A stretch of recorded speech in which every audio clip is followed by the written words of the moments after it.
Tired of noise, choices, and constant rush? Come back in time to quiet stone halls, warm candlelight, and days so slow, even your thoughts begin to whisper. Step gently into the still life of a medieval monk. No hurry, no chaos, just the comfort of simplicity, and the kind of silence that lets you finally rest. You stand at the heavy oak doors of St. Benedict's Abbey.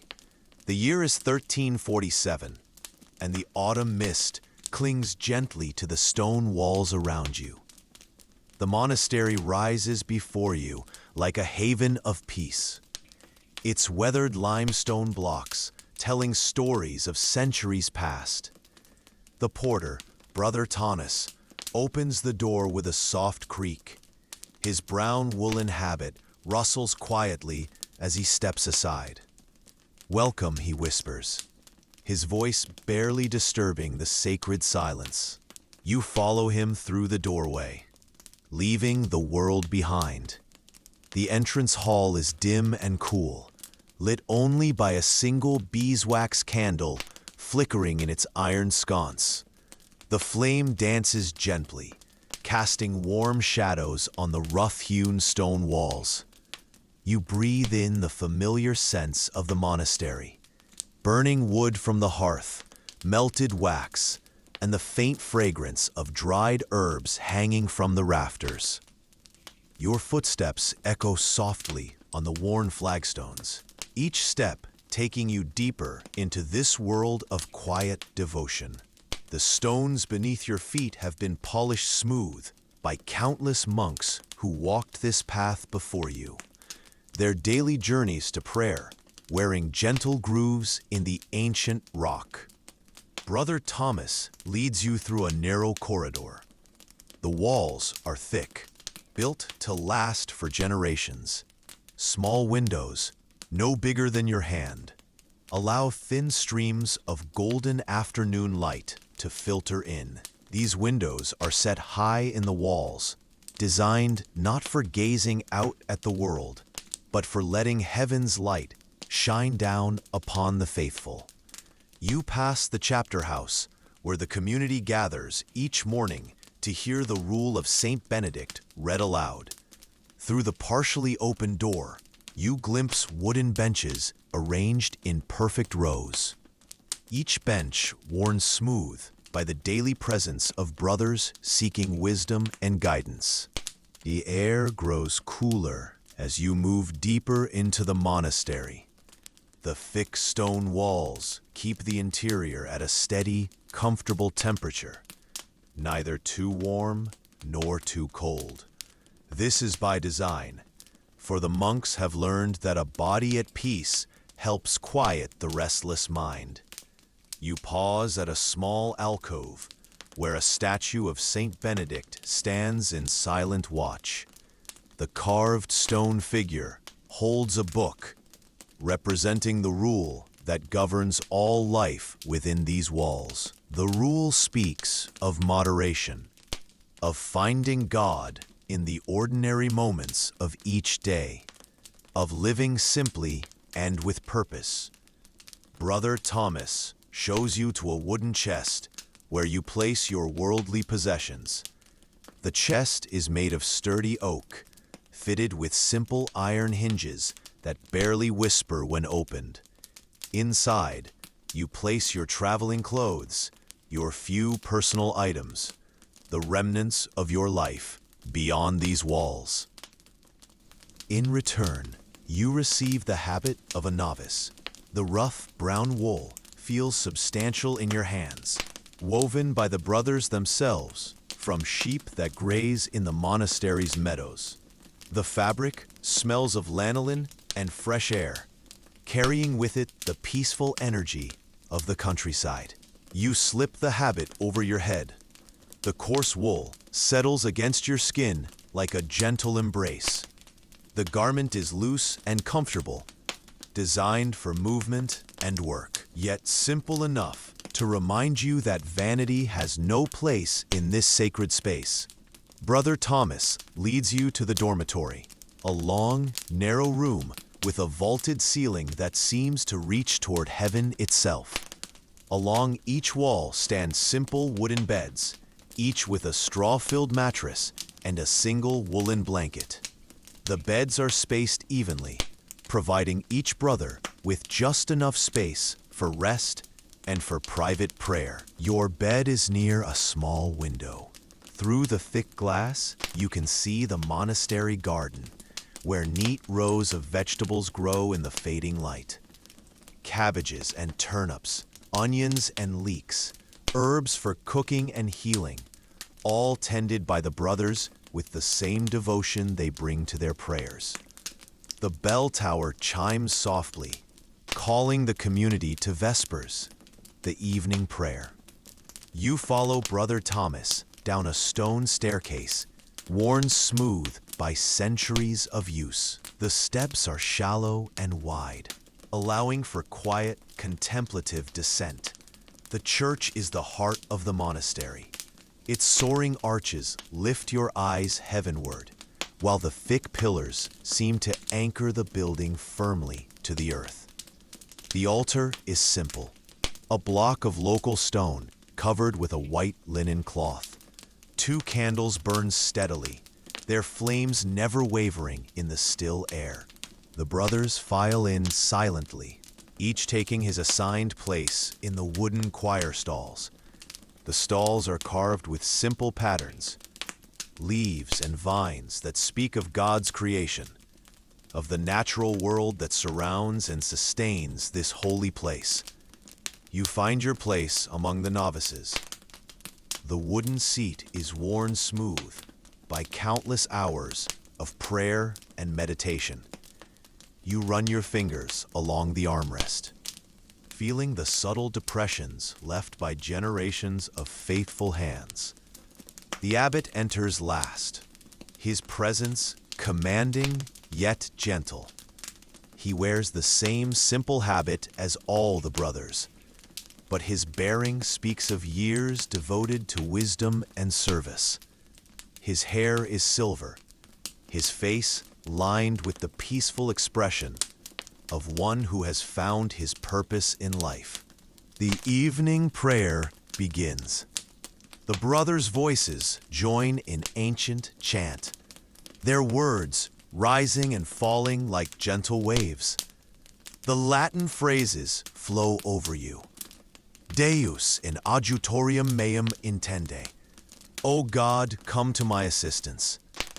The familiar rhythm soothes your spirit, drawing you deeper into the sacred silence. The chant echoes softly off the stone walls, creating a sound that seems to come from the very stones themselves. This is Gregorian chant, developed over centuries to lift the heart to God. Each note carefully crafted to promote peace and contemplation. As the prayer continues, you notice the subtle details of monastic life. The way each brother holds his hands, folded gently in prayer. The way their voices blend, no single voice standing out, all united in common purpose. The way the candlelight flickers across their faces, creating an atmosphere of timeless devotion. After Vespers, the brothers move in silence to the refectory for the evening meal. The dining hall is simple, long wooden tables with benches on either side. The tables are scrubbed clean, their surfaces polished by years of use. Simple wooden bowls and spoons await, handcrafted by the brothers themselves. You take your place at the novices' table. The bench is worn smooth, comfortable despite its simplicity. Brother Thomas sits beside you, his presence comforting as you navigate these first moments of monastic life. The meal is served in silence. Brothers move quietly between the tables, ladling soup from large wooden bowls. The soup is simple, made from vegetables grown in the monastery garden, flavored with herbs dried in the autumn sun. Barley and beans, onions and carrots, all swimming in a broth that warms you from within. With the soup comes fresh bread, baked that morning in the monastery ovens. The bread is dense and hearty, made from grain grown in the monastery's fields. Each loaf is marked with a simple cross, a reminder that even the most basic meal is a gift from God. As you eat, one of the brothers reads aloud from the lives of the saints. His voice is clear and steady, rising and falling with the rhythm of the ancient stories. The reading is part of the monastic tradition, feeding both body and soul during the evening meal. The stories speak of holy men and women who found God in the ordinary moments of their lives. Saint Martin, who shared his cloak with a beggar. Saint Anthony, who sought God in the desert silence. Saint Scholastica, who found holiness in community and prayer. After the meal, you join the brothers in cleaning the refectory. Each monk takes his turn, washing bowls in large wooden basins, wiping tables with rough linen cloths. The work is done in silence, but it is a peaceful silence, filled with the satisfaction of service. The kitchen is simple but efficient. Stone ovens line one wall, their mouths dark and cool now that the day's baking is done. Large wooden barrels hold grain and flour, preserved foods that will sustain the community through the winter months. You help Brother Thomas carry the clean bowls to their storage shelves. The wooden shelves are worn smooth by handling, each bowl fitting perfectly in its designated space. Everything in the monastery has its place, and everything is kept in perfect order. As the evening deepens, the brothers begin their final preparations for sleep. Some spend time in private prayer, kneeling in the church before the altar. Others tend to small tasks, mending habits, copying manuscripts, preparing for the next day's work. You find yourself drawn to the church. The building seems different in the evening light, more mysterious, more sacred. The candles burn lower now, their flames creating dancing shadows on the stone walls. The silence is profound, broken only by the soft whisper of prayer. You kneel before the altar. The stone floor is cold beneath your knees, but the discomfort seems appropriate, a small sacrifice offered in prayer.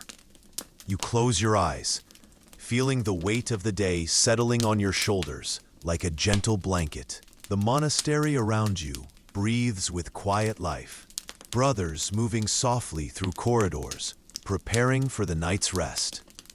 The building itself seems to settle, stones creaking gently as the temperature drops, wood expanding and contracting with the rhythm of the seasons. Outside, the wind moves through the monastery gardens, rustling through the herb beds, stirring the last leaves on the fruit trees. The sound is gentle, soothing, like a lullaby sung by the earth itself. You rise from prayer, your knees stiff from kneeling on the cold stone, but your heart feels lighter, filled with the peace that comes from turning your thoughts toward God.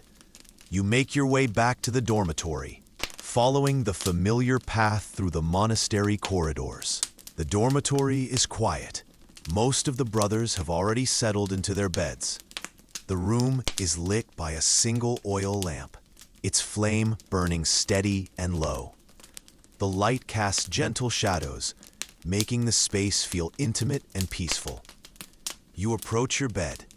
The straw mattress rustles softly as you sit down.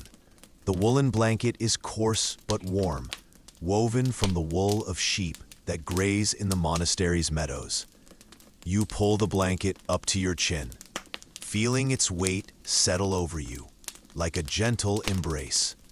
Through the small window beside your bed, you can see the monastery garden bathed in moonlight.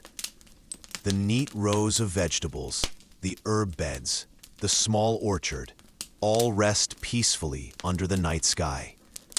The sight fills you with a sense of belonging, of being part of something larger than yourself. The bell tower chimes the hour, its deep bronze voice echoing across the monastery grounds. The sound is comforting, marking the passage of time in this place where each moment is dedicated to prayer and service. You close your eyes, listening to the gentle sounds of the dormitory settling for the night, the soft breathing of sleeping brothers, the creak of wooden bed frames, the whisper of blankets being adjusted for comfort. These sounds blend together, creating a symphony of peace. Your body relaxes into the simple mattress. The straw beneath you has been changed recently. It smells of the fields where it grew, of summer sunshine and autumn harvests. Your muscles begin to release the tension of the day, settling into the rhythm of monastic life. The woolen habit you wear grows warm against your skin. The rough fabric has been softened by countless washings, made comfortable by the hands of brothers who wore it before you.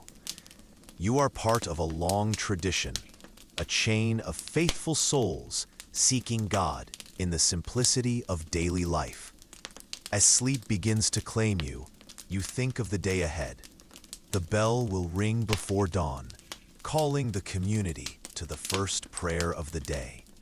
You will rise with your brothers, joining your voice to theirs in ancient chant. The thought brings you comfort, knowing that your life now has purpose and direction. The monastery around you grows quiet, settling into the deep peace of night. The stones that have witnessed centuries of prayer, the wood that has sheltered generations of monks, the very air that carries the whispers of countless prayers, all rest in sacred silence. Your breathing slows, matching the peaceful rhythm of the night. The boundaries between waking and sleeping begin to blur as you drift into the gentle embrace of rest. The monastery holds you, protects you, welcomes you into its timeless peace. Your eyelids grow heavy, and the soft sounds of the dormitory fade into the background. You drift into a deep, restful sleep, dreaming of tomorrow's prayers and the quiet joy of a life dedicated to God. You wake to the soft chiming of the bell, its bronze voice calling through the darkness before dawn. The sound is gentle but insistent, drawing you from the depths of peaceful sleep. Around you, the dormitory stirs with quiet movement, brothers rising to answer the call to prayer. The air is cool and still, carrying the faint scent of burning wood from the night's dying embers. You slip from beneath your woolen blanket, feeling the cold stone floor beneath your bare feet. The sensation is sharp, awakening, preparing your body for the day ahead. In the darkness, you find your way to the wash basin, a simple wooden bowl filled with cold water, refreshing and clean. You splash the water on your face, feeling it trickle down your cheeks like morning dew. The coldness awakens your senses, bringing clarity to your mind. Brother Thomas appears beside you, his movements quiet and efficient. He has been following this routine for 20 years, his body knowing the rhythm of monastic life without conscious thought. Lauds, he whispers, naming the first prayer of the day, the prayer that greets the dawn. You follow the brothers as they move silently through the corridors. The stone walls seem to absorb sound, creating a hush that speaks of centuries of reverent passage. Your footsteps join the soft rhythm of sandaled feet, creating a gentle percussion that marks the beginning of another day. The church is dark, lit only by a handful of candles that burn steadily before the altar. The flames dance gently, casting warm light on the worn stone walls. The air is thick with the scent of melted wax and the faint fragrance of incense from yesterday's prayers. You take your place in the choir stalls. The wooden seat is cold beneath you, but it warms quickly with your presence. Around you, the brothers settle into their assigned places, each movement deliberate and peaceful. The silence is profound, broken only by the soft rustle of woolen habits. The abbot enters, his presence commanding yet gentle. He moves to his place at the front of the choir, his silver hair catching the candlelight. His face is serene, bearing the peaceful expression of one who has found his life's purpose in service to God. The prayer begins. The brothers' voices join in ancient chant, their words rising and falling like gentle waves. Deus in adjutorium meum intende. O God, come to my assistance. The familiar Latin phrases flow over you, drawing you deeper into the sacred silence. The chant of lauds celebrates the dawn, praising God for the gift of another day. The melodies are ancient, passed down through generations of monks who rose before dawn to offer their first prayers. Each note is carefully crafted, designed to lift the heart toward heaven. As you sing, you notice the subtle changes in the church around you. The darkness slowly gives way to the first hint of dawn, filtering through the thick glass windows. The candlelight seems warmer, more golden, as it mingles with the approaching daylight. The prayer continues for nearly an hour. The brothers' voices never waver, never tire. This is their daily offering, their first gift to God each day.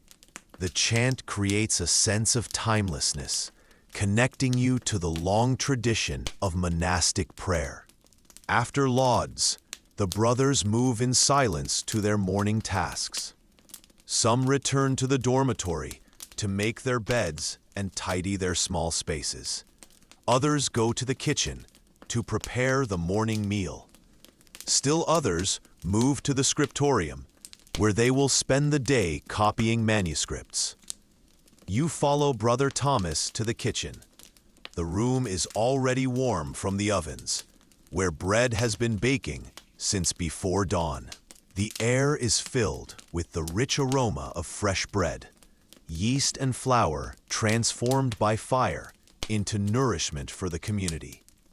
Brother Marcus, the kitchen master, moves efficiently among the ovens. His face is flushed from the heat, his hands strong and skilled from years of feeding the community. He has been awake since midnight, tending the fires, kneading dough, preparing the day's meals. The kitchen is a marvel of medieval efficiency. Stone ovens line one wall, their mouths glowing with controlled fire. Wooden tables fill the center of the room, their surfaces scrubbed clean and ready for the day's work.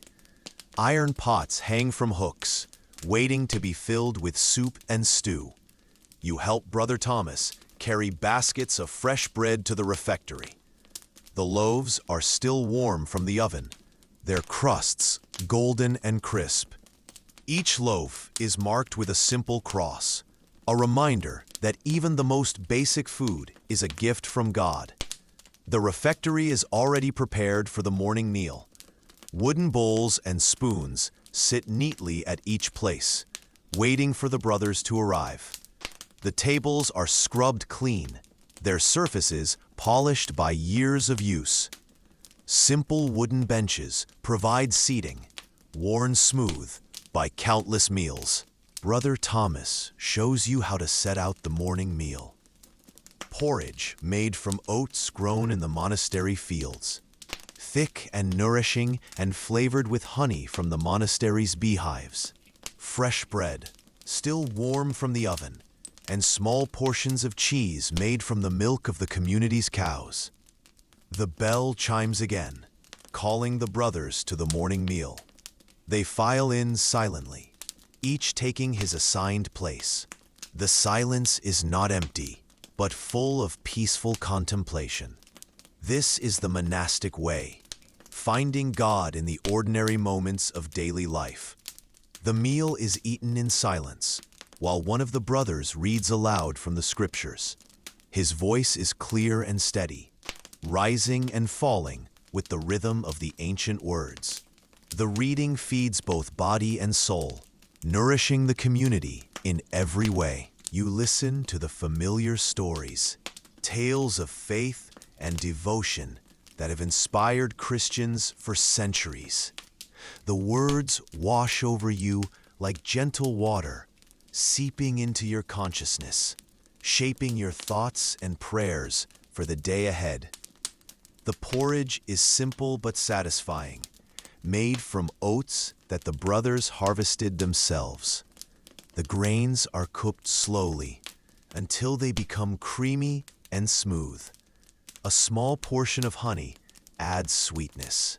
Honey gathered from hives that the brothers tend with careful attention. With the porridge comes fresh bread, baked in the monastery ovens, using grain from the community's fields. The bread is dense and hearty, made without unnecessary ingredients. Flour, water, salt, yeast.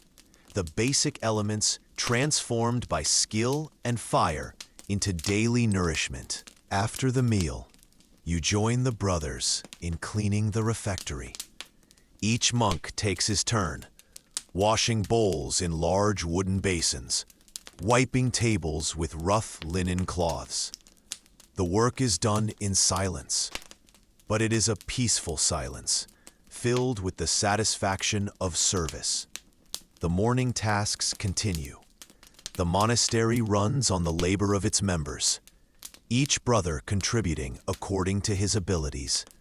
Some work in the gardens, tending the vegetables that will feed the community. Others care for the animals, milking cows, feeding chickens, tending sheep. You are assigned to work in the scriptorium, where Brother Andrew will teach you the art of copying manuscripts. The room is filled with natural light, large windows facing east to catch the morning sun. The light is gentle, perfect for the delicate work of copying sacred texts. The scriptorium is a place of quiet beauty. Long wooden tables lined with writing materials, quills and ink, parchment and vellum. The air smells of dried ink, leather bindings, and the faint scent of the oak gall used to make black ink. Brother Andrew is a master scribe, his hands steady and skilled from decades of copying.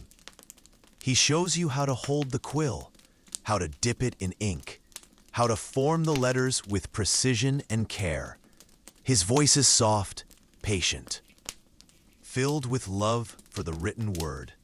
The work is slow and meditative. Each letter carefully formed, each word a prayer offered to God. You begin with simple exercises, copying the alphabet, practicing the basic strokes that will eventually become beautiful script. The repetition is soothing, allowing your mind to settle into peaceful concentration. As you work, Brother Andrew tells you about the manuscripts in the monastery library, books of scripture copied by hand with loving care, works of theology, philosophy, history, all preserved for future generations. The library is a treasure house of knowledge, maintained by the patient labor of scribes like Brother Andrew. The morning passes quietly, punctuated only by the soft scratch of quills on parchment, the gentle rustle of pages being turned. The work requires patience, but it is deeply satisfying. You are participating in the preservation of knowledge, ensuring that wisdom will survive for future generations. The bell chimes again, calling the community to the midday prayer. You set down your quill, careful not to spill the precious ink. The brothers file out of the scriptorium, moving silently toward the church. The rhythm of prayer and work continues, marking the passage of time in this sacred place. The church is brighter now, filled with the golden light of midday.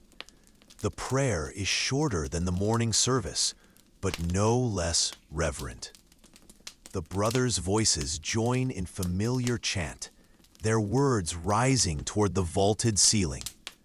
After prayer comes the midday meal, the main meal of the day in medieval monasteries.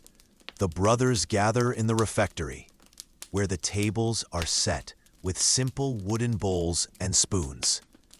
The meal is more substantial than breakfast, but still marked by the same spirit of simplicity.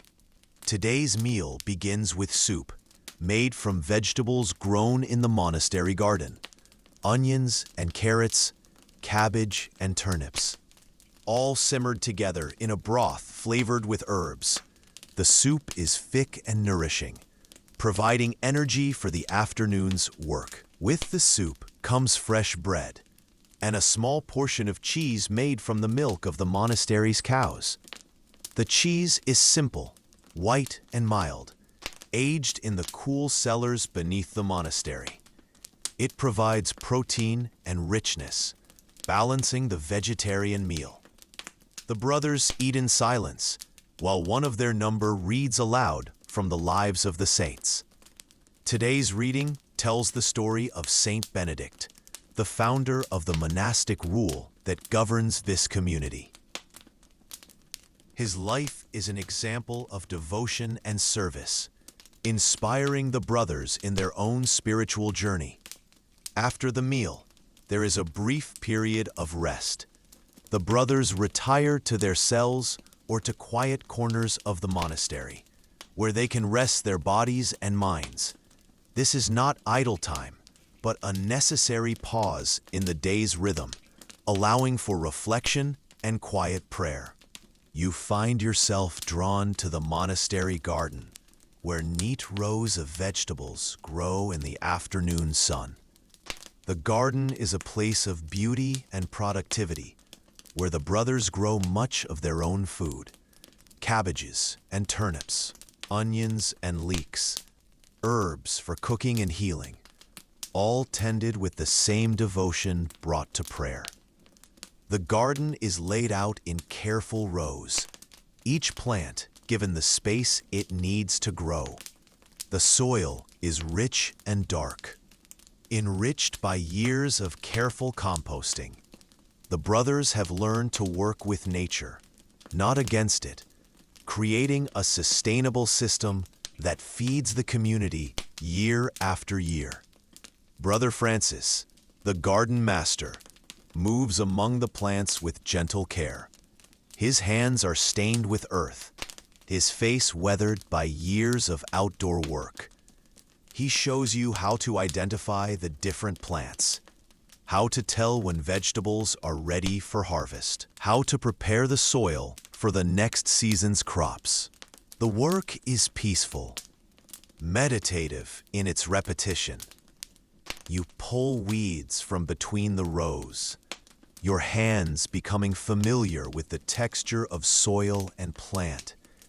The sun warms your back, the earth gives off its rich scent, and the gentle sounds of the garden create a symphony of peace.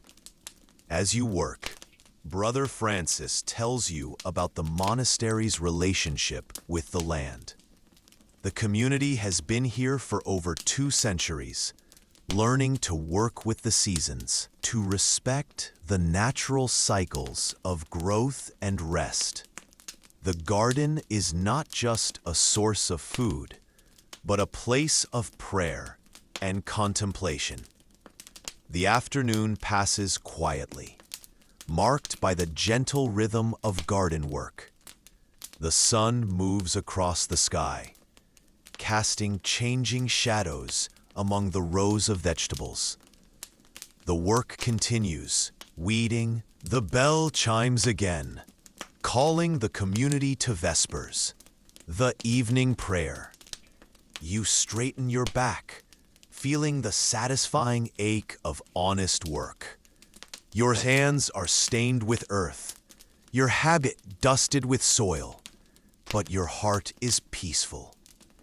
In the church, the brothers gather for evening prayer.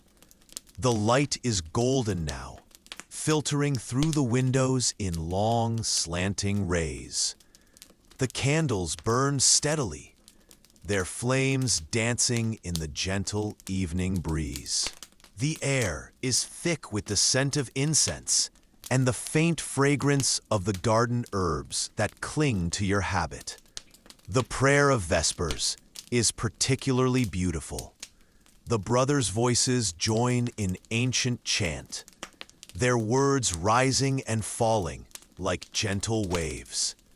The melodies are haunting, mysterious, speaking of the mystery of faith and the promise of eternal life. As you sing, you feel the peace of the day settling over you like a gentle blanket. The rhythm of prayer and work, the simple meals, the quiet companionship of the brothers, all combine to create a sense of wholeness and purpose. After Vespers, the brothers move to the refectory for the evening meal. The meal is simple, soup and bread, with perhaps a small portion of cheese. The food is nourishing, but not elaborate.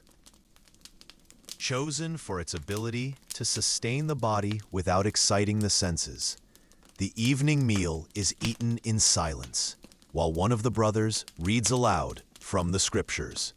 The words are familiar, comforting, like the voices of old friends. The reading creates a sense of continuity, connecting the day's work to the larger story of faith. After the meal, there is time for private prayer and reflection. Some brothers return to their work, finishing tasks that could not be completed during the day. Others spend time in the church, kneeling before the altar in silent communion with God. You find yourself drawn to the library, where Brother Andrew is still working on his manuscripts. The room is lit by oil lamps now, their flames casting dancing shadows on the walls. The air is filled with the scent of burning oil and the faint aroma of ink and parchment.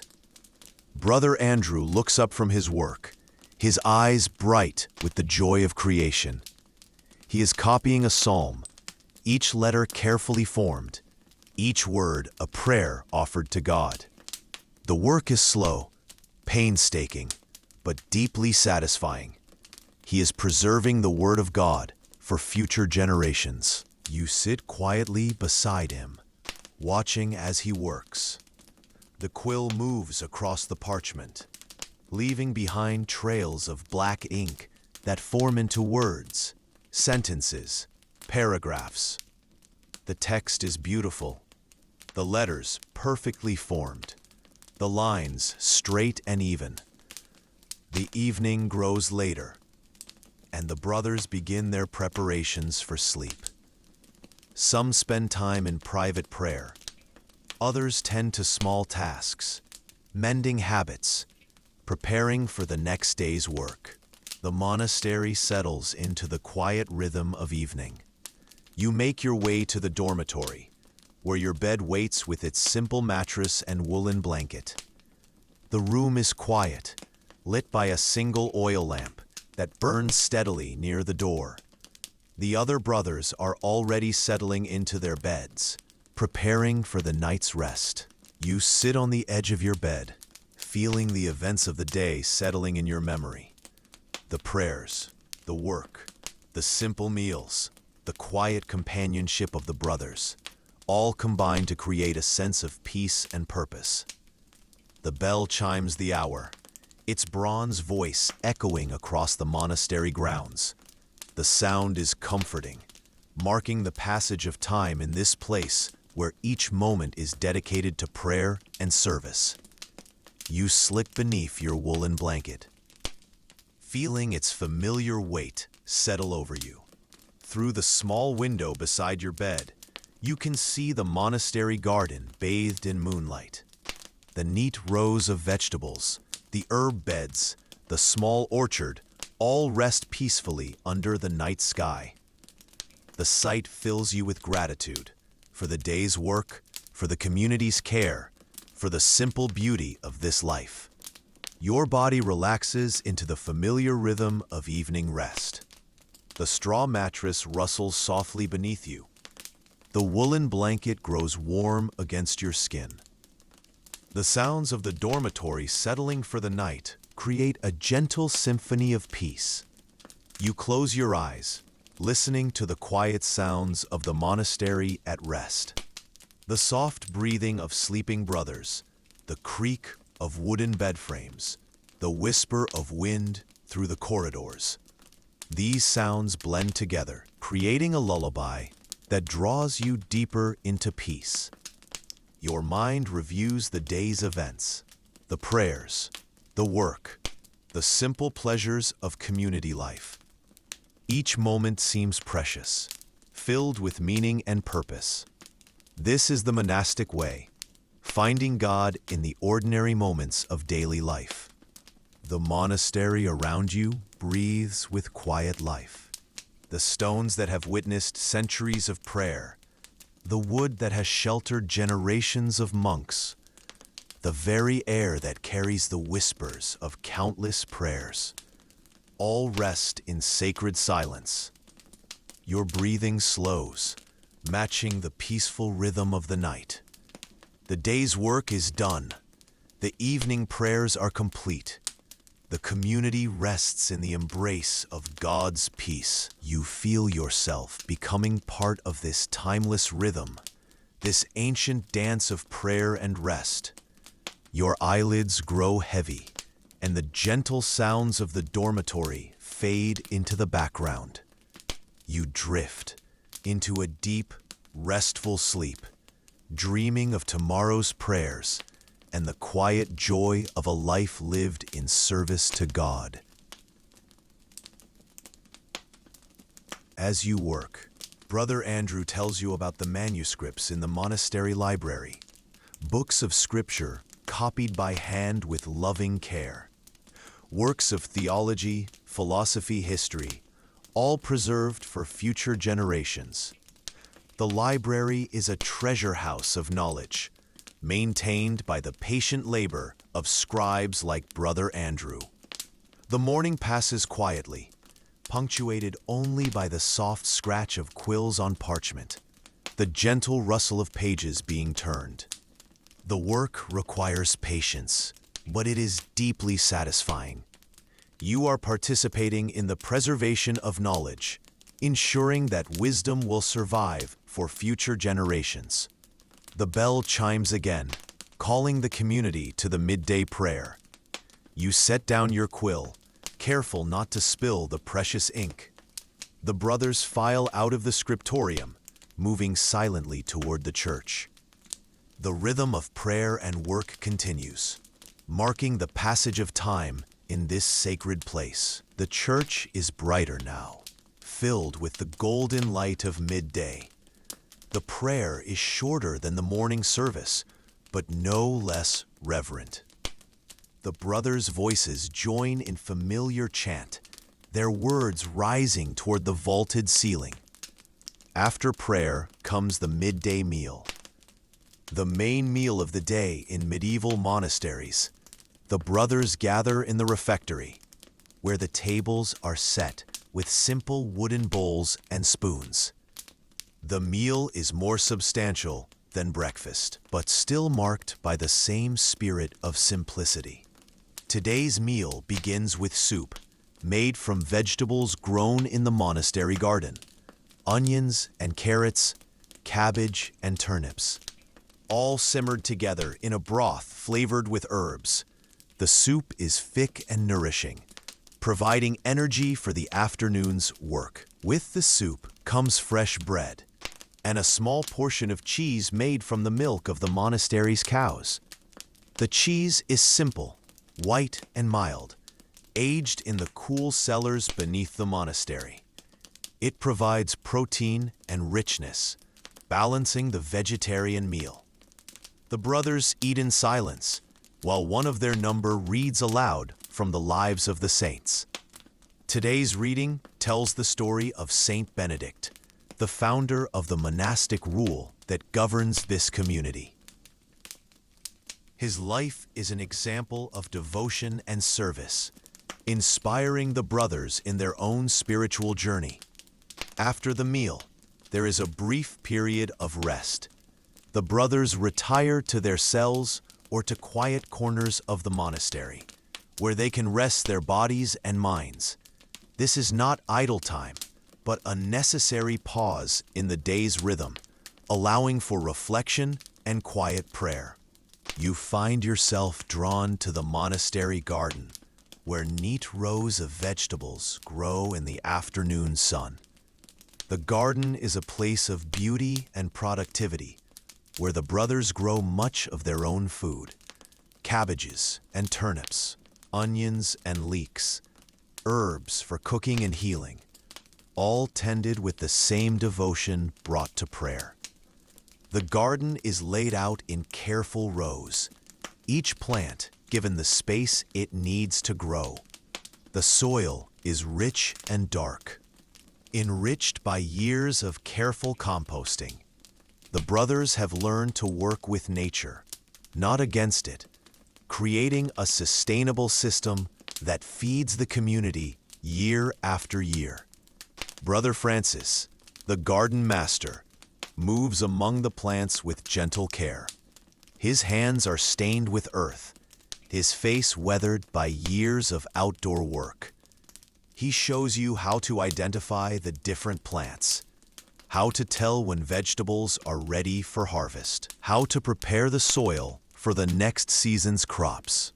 The work is peaceful, meditative in its repetition.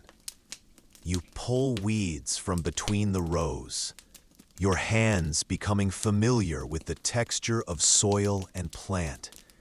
The sun warms your back, the earth gives off its rich scent, and the gentle sounds of the garden create a symphony of peace.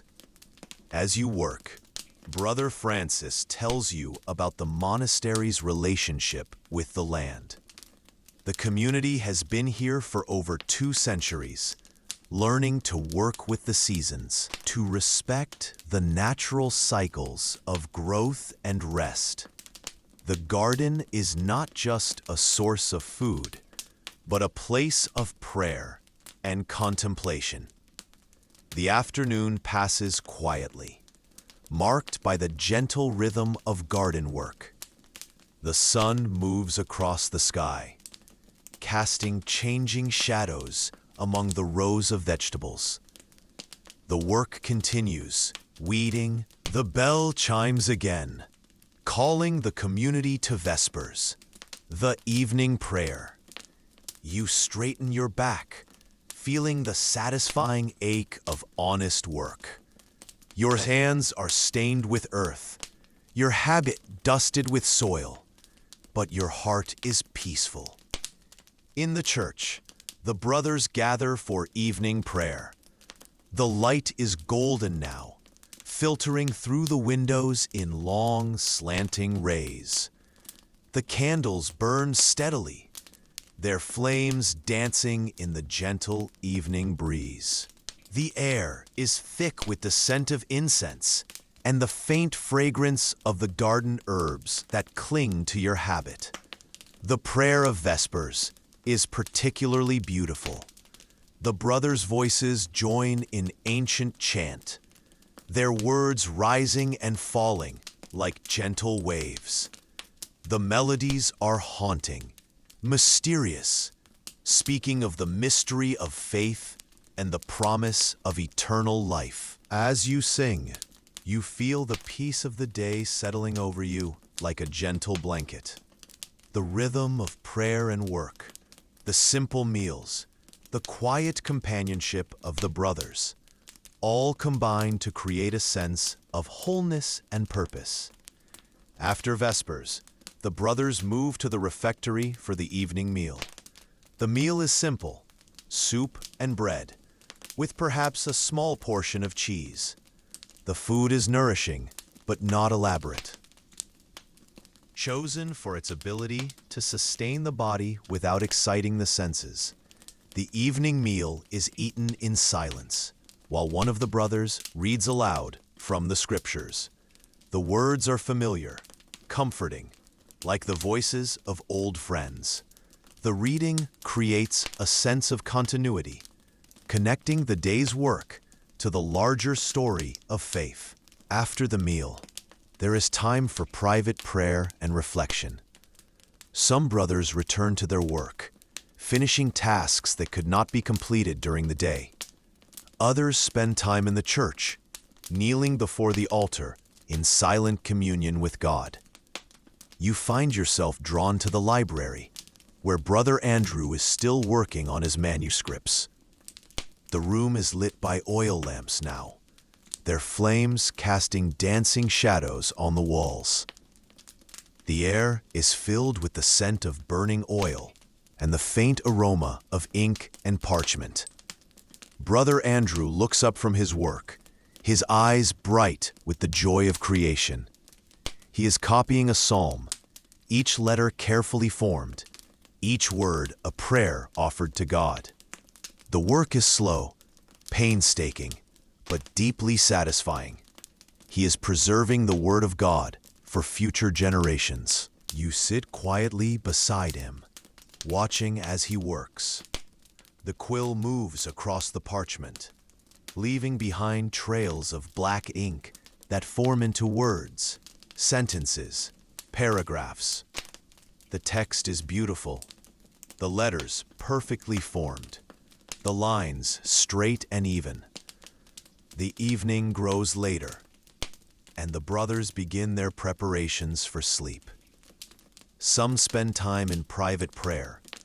Others tend to small tasks, mending habits, preparing for the next day's work.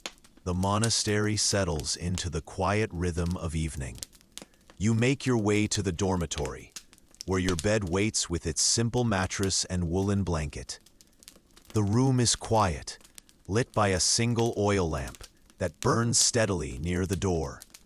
The other brothers are already settling into their beds, preparing for the night's rest. You sit on the edge of your bed, feeling the events of the day settling in your memory.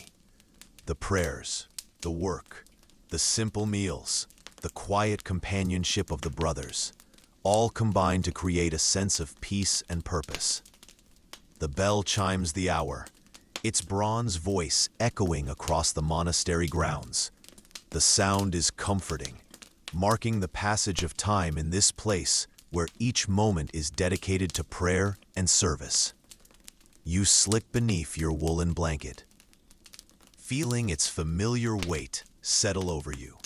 Through the small window beside your bed, you can see the monastery garden bathed in moonlight. The neat rows of vegetables, the herb beds, the small orchard, all rest peacefully under the night sky. The sight fills you with gratitude for the day's work, for the community's care, for the simple beauty of this life. The chant of Vespers is particularly rich, the brothers' voices joining in complex harmonies that speak of the mystery of faith. The rule prescribes these elaborate evening prayers, recognizing that the end of the day is a time for deeper contemplation, for more extended worship. As you sing, you feel the peace of the rule's wisdom settling over you. The day's work is complete. The evening meal awaits. The night's rest approaches. The rule creates this rhythm of completion, of satisfaction, of gratitude for the day's blessings. After Vespers, the brothers move to the refectory for the evening meal. The rule prescribes a lighter meal in the evening, just bread and soup, perhaps a small portion of cheese. The body needs less food as the day ends, and the lighter meal promotes better sleep. That the body's discipline can free the soul for prayer. Brother Thomas appears beside you, his movements quiet and practiced. He has followed the rule for 20 years, his life shaped by its gentle wisdom.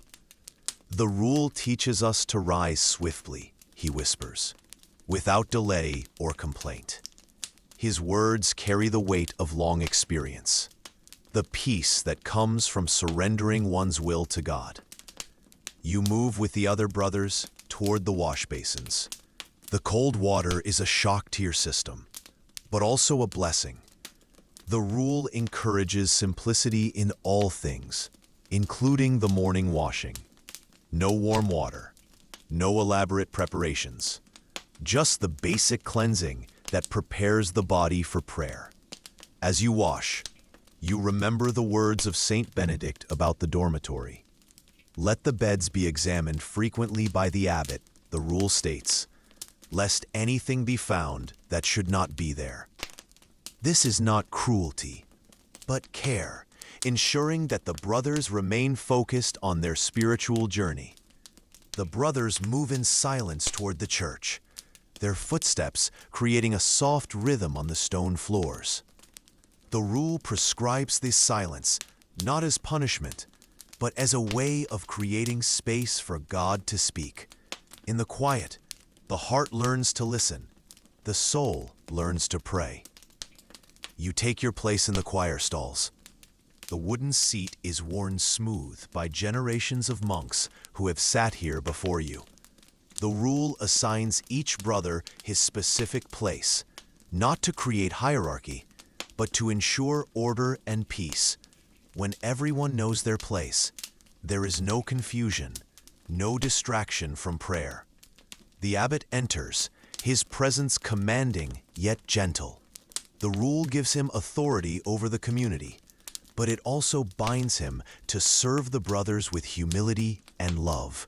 He is not a tyrant, but a father, guiding his spiritual children toward salvation. The morning prayer begins. The brothers' voices join in ancient chant, their words rising and falling with practiced precision.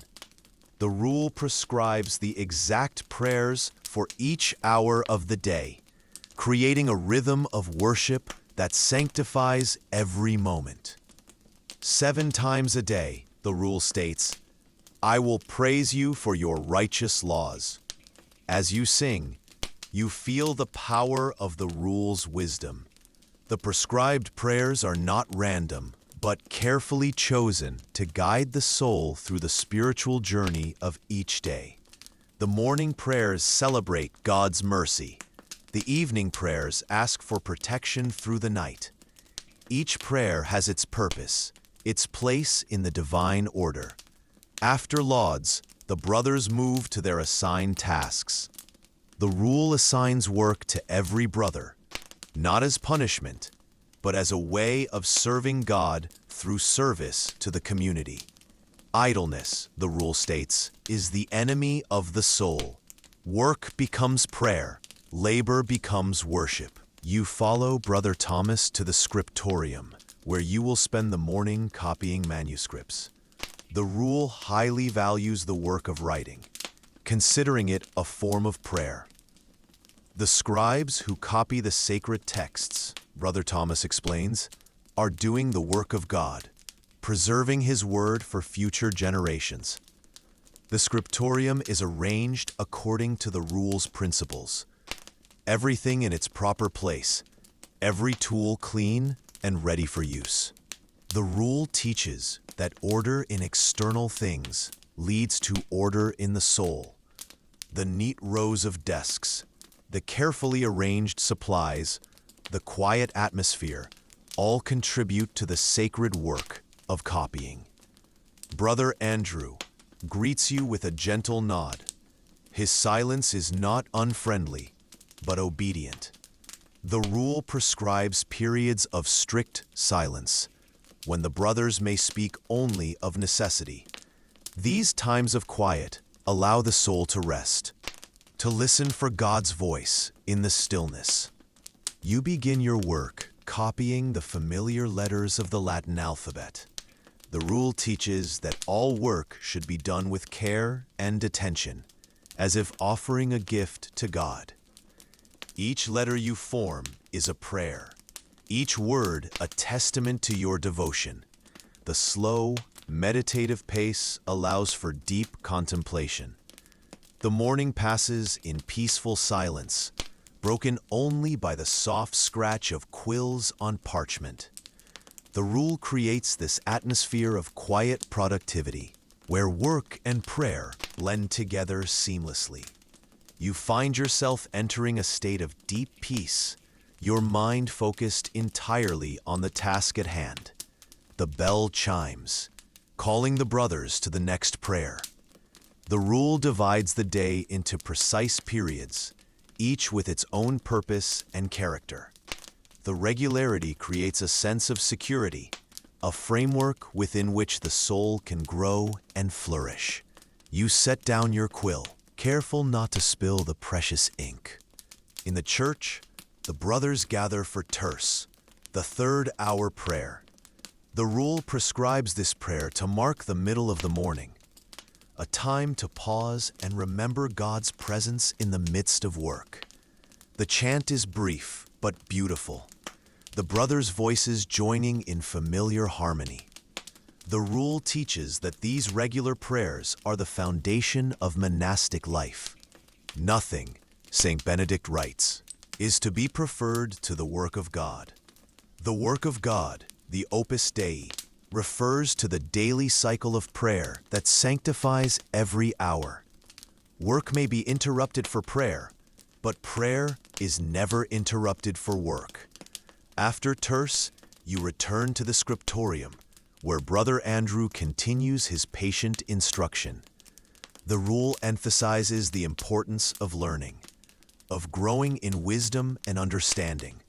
The monastery should be arranged, the rule states, so that all necessities may be found within its walls, so that the monks may not be compelled to wander outside.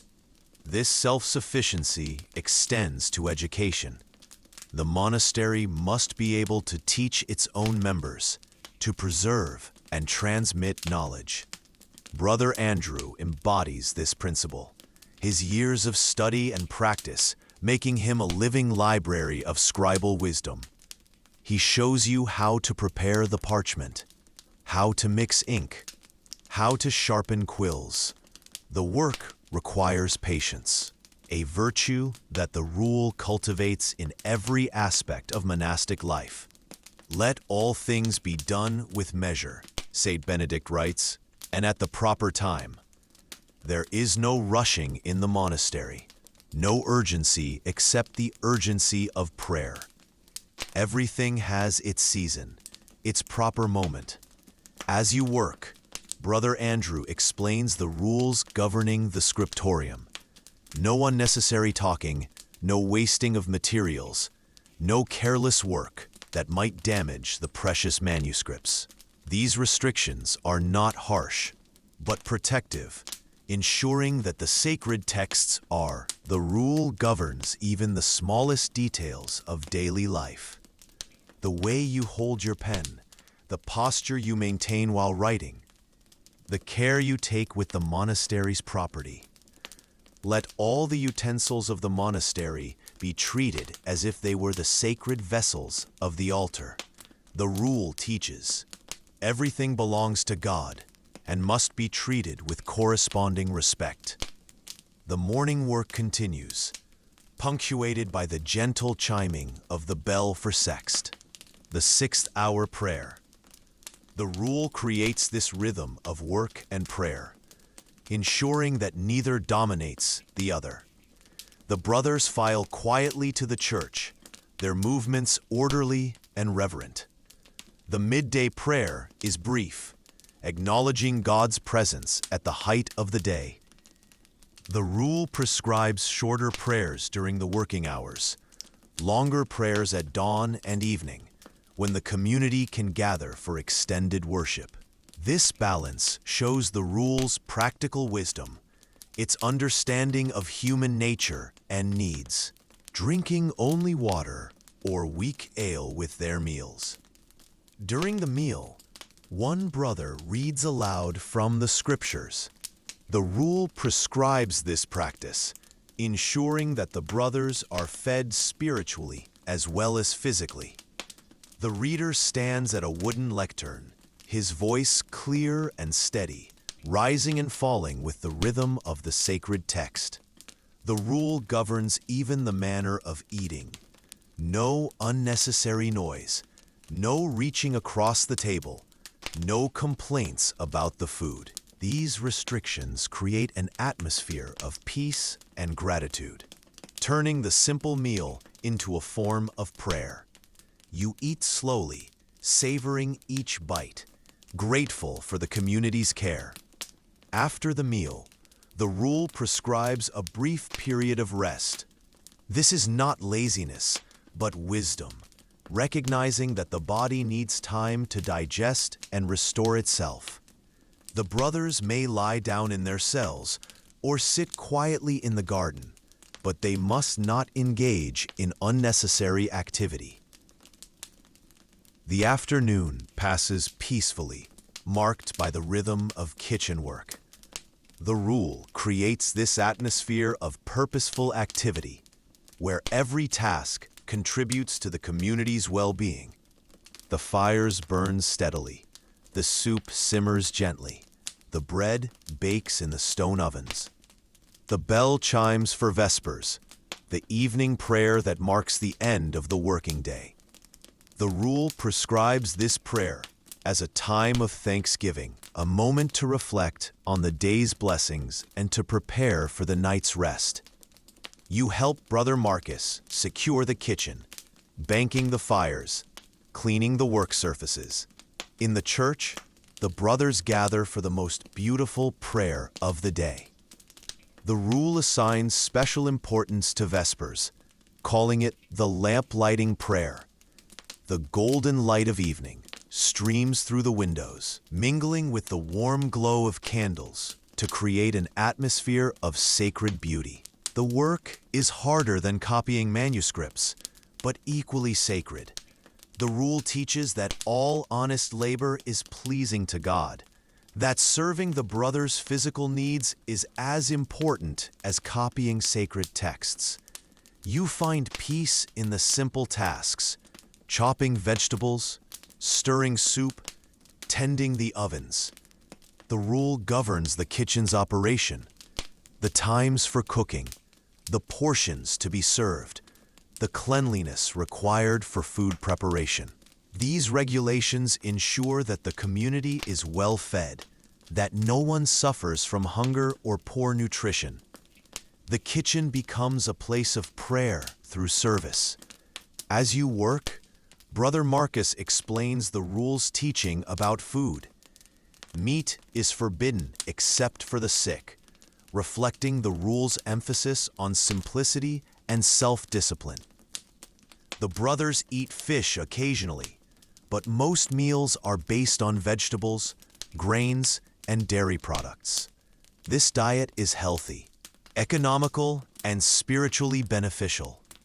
The afternoon work begins with the bell for none, the 9th hour prayer.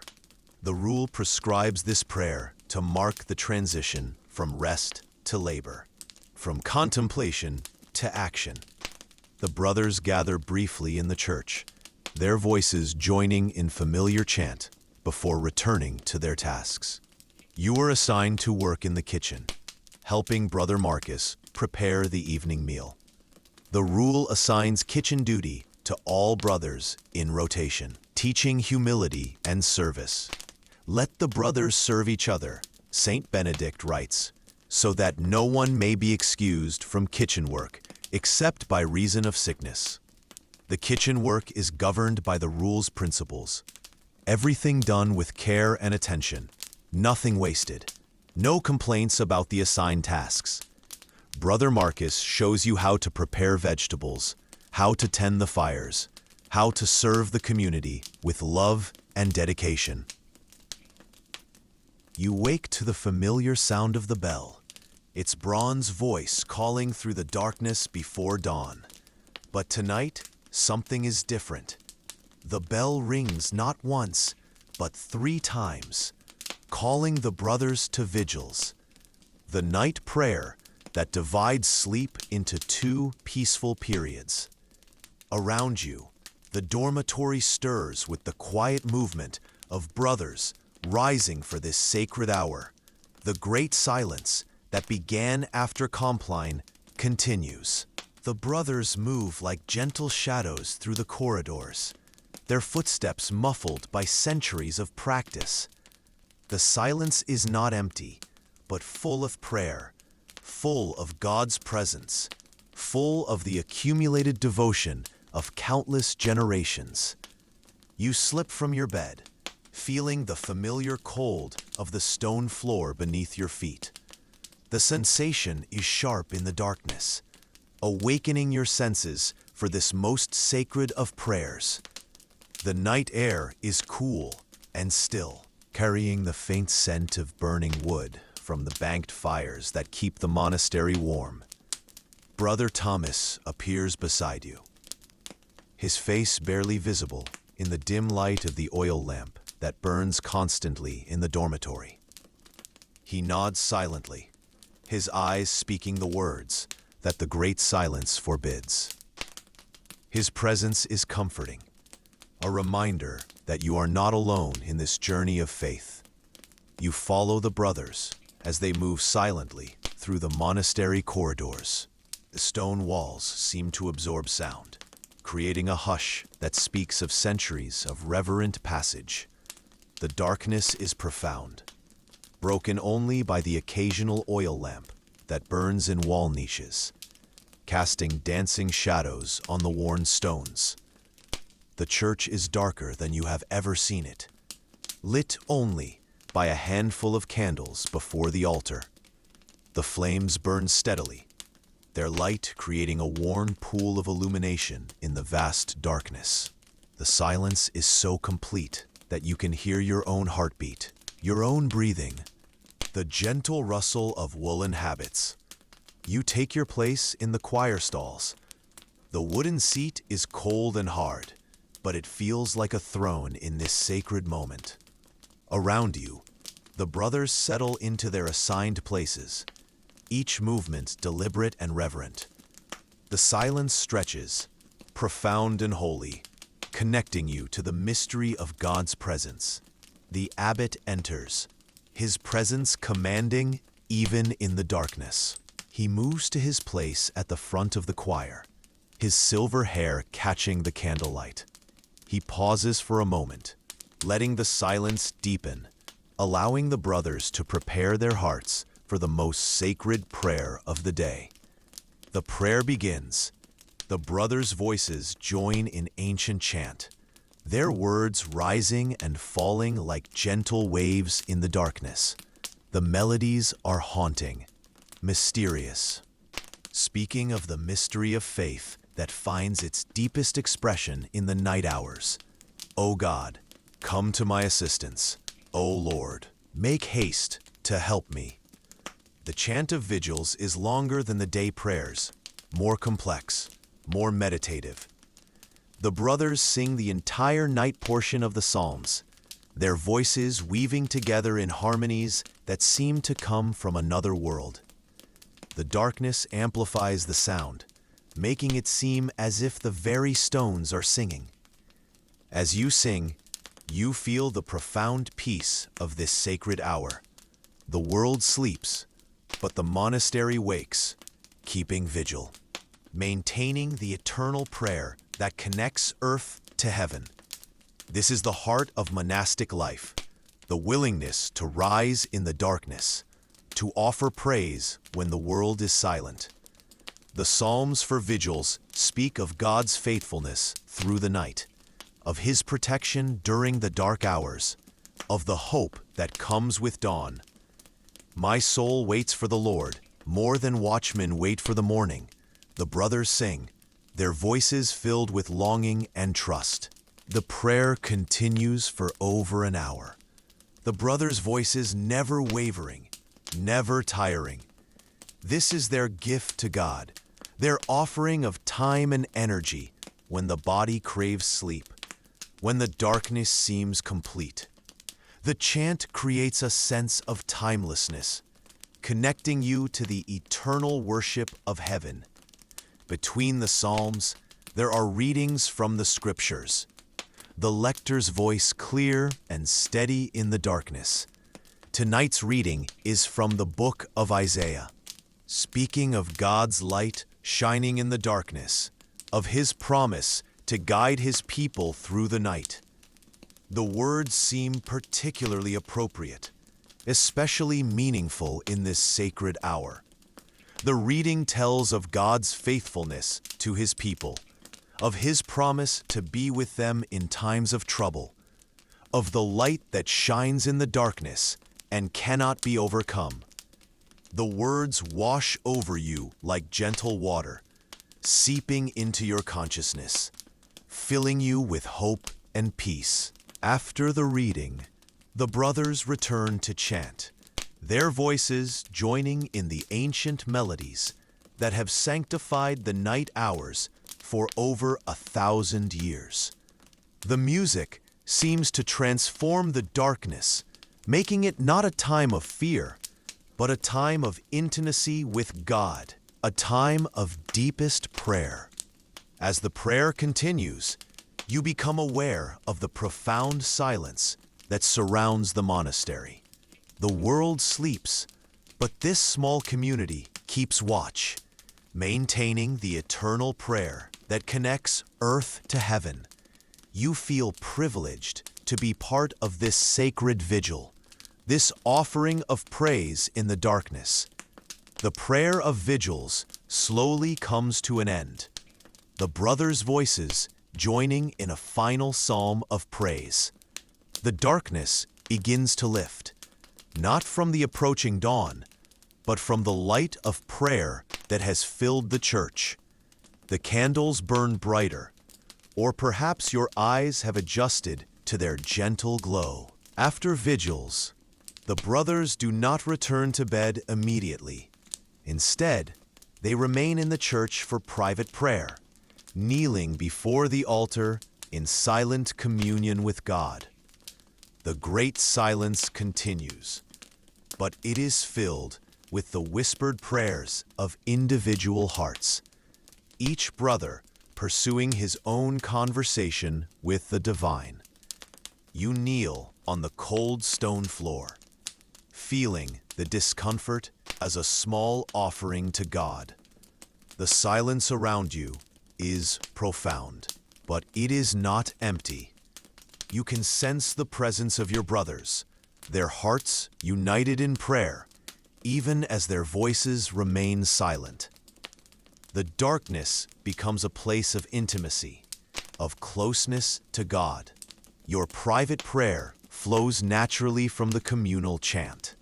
The psalms you have just sung continue to echo in your heart, their words becoming your own prayer, your own conversation with God. The silence allows for deeper reflection, for more personal communion than the structured prayers of the day. Time seems to stop in the darkness. You lose track of minutes, hours, even your own thoughts. The prayer becomes a flowing river, carrying you deeper into the mystery of God's love. The silence is not the absence of sound, but the presence of the sacred, the space where God speaks to the human heart. Gradually, the brothers begin to file out of the church, returning to their beds for the second period of sleep.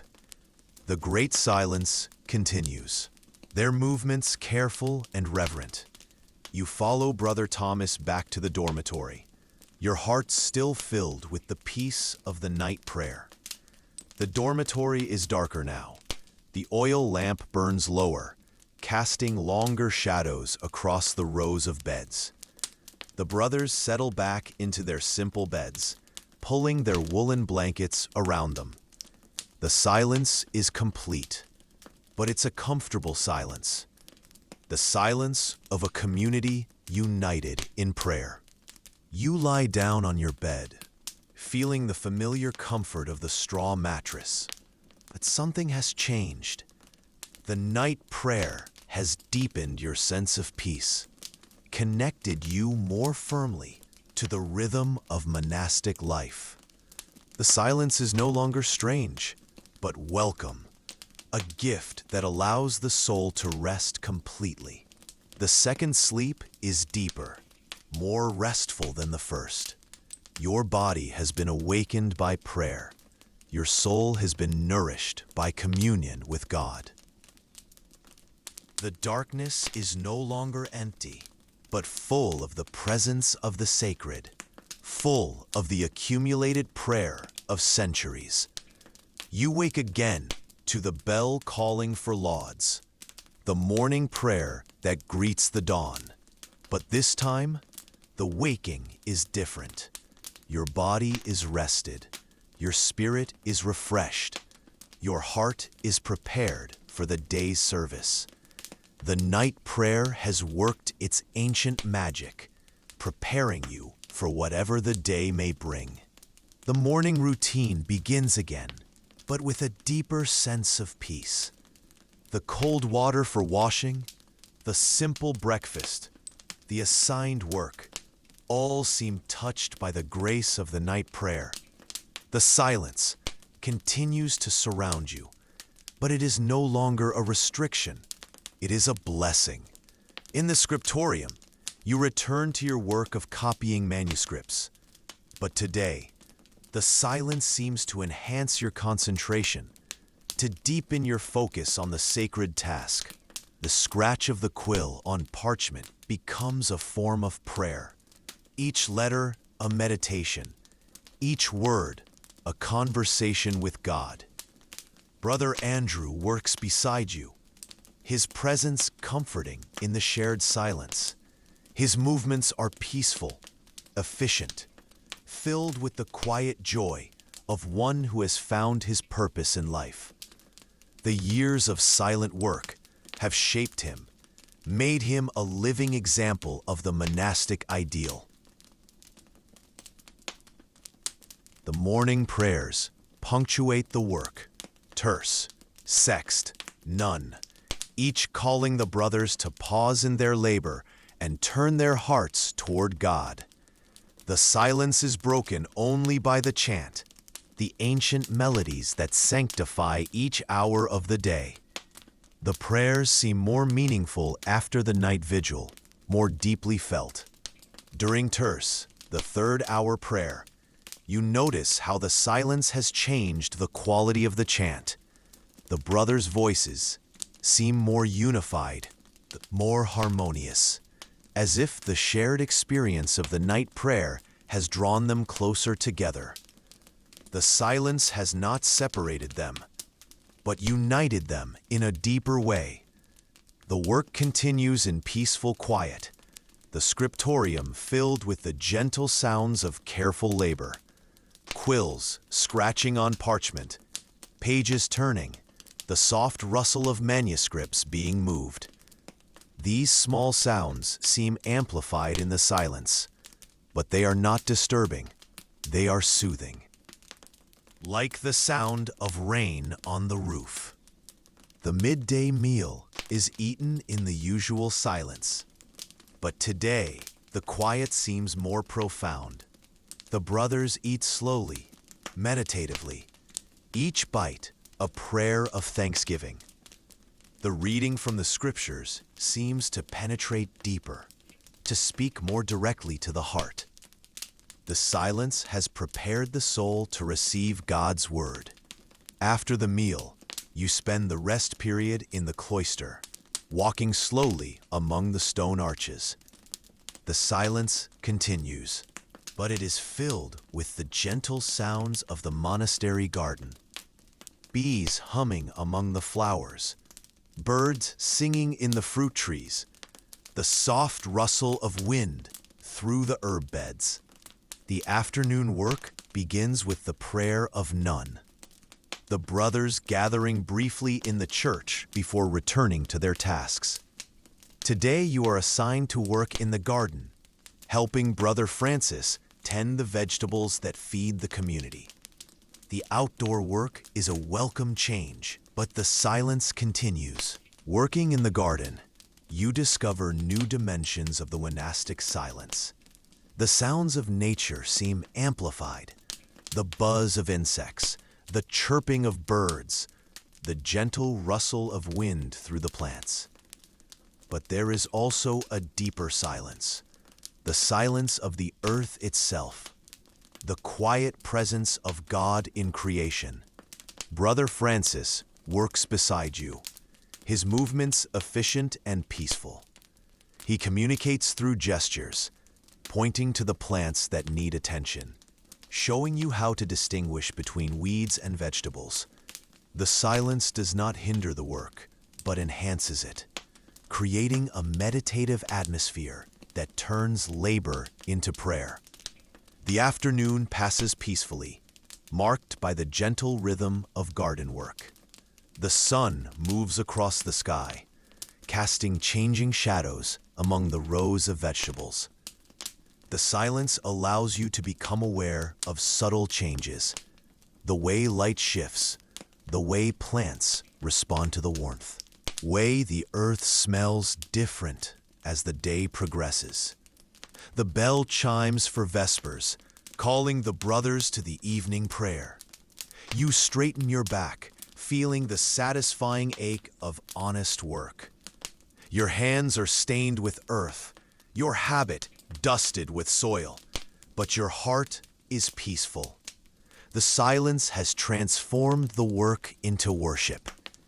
In the church, the brothers gather for the most beautiful prayer of the day. The silence that has filled the day now gives way to a richest chant, the most elaborate melodies, the most profound expressions of praise.